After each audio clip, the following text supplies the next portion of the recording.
So I'm privileged to lead a team of people at Tharsus. We use data to solve problems. So it's about solving real-world problems with the latest data science techniques and really adding value to our business. So helping our own business, helping our employees, helping make the business better, but also helping our customers.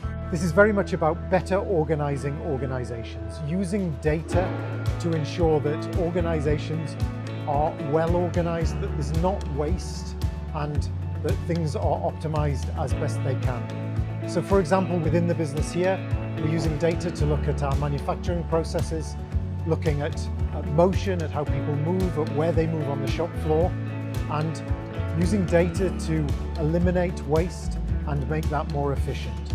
And this is solving problems that previously were impossible to solve.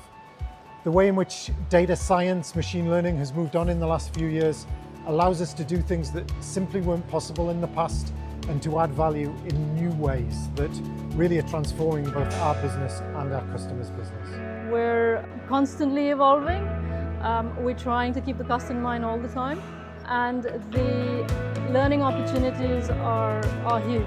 So essentially, there's not been a week that I haven't looked at something new or developed something new.